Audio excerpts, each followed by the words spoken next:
Hi everyone! Today I want to share with you a staple of my fridge and one of my favorite fermented food, sauerkraut. Sauerkraut is essentially fermented shredded cabbage and carrots.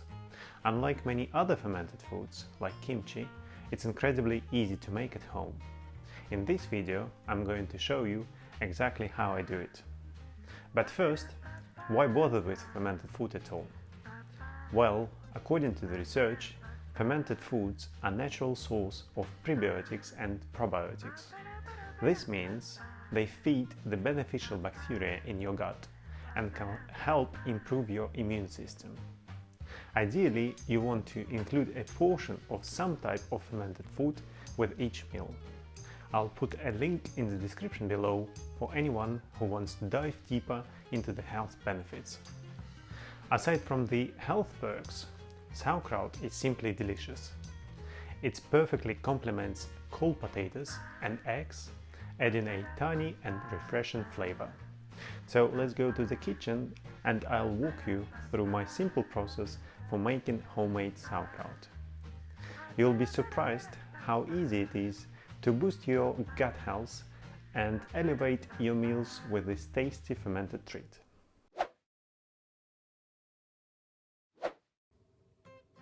Here I've got pickled cucumbers. I'll take out the cucumbers and I'll use the brine to pour over into big jars, 1.2 liter jars, and I use it for the cabbage, which I've got here.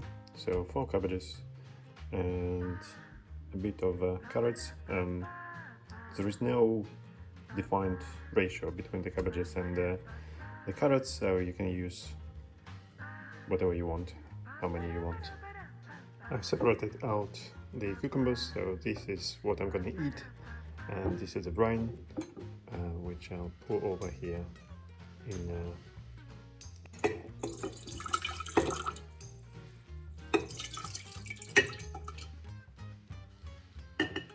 the cabbage and carrots are clean, and the carrots are already peeled.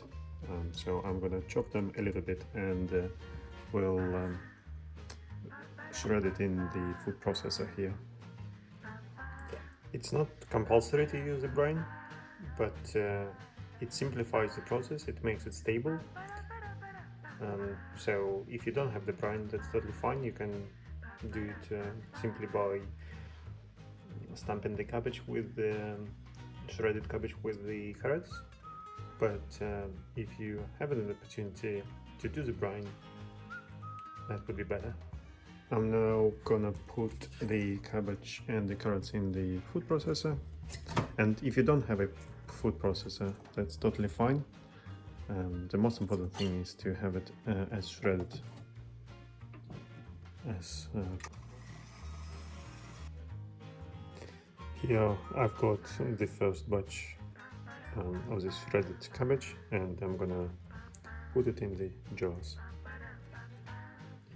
Once the vegetables are in the jar, mix them nicely so that you mix them with the brine, and then I will use this roller pin to compress the cabbage. So press it nicely. Ideally you want the water to come out from the vegetables, and mix it with the brine. I have now loaded the vegetables in the jars, and what I need to do is to put some weight on top of it so that the liquid will be above the vegetables. So I use these cups. You can use whatever you want, and we are now ready to close it. All is done. The liquid is slightly above the level of vegetables, and after a couple of days the liquid will be coming out. So to have our worktop nice and clean, I'll put it in a small container to keep the liquid in the container.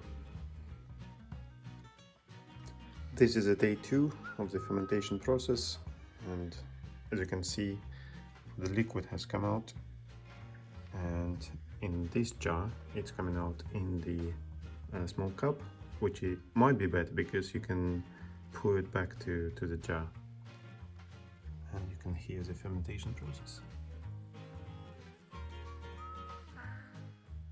Now it's been fermenting for 5 days in a row, and the fermentation process has now finished. You can clearly see that the water is not coming out and the bubbles have stopped. So it's good to go on your plate, and let's try it.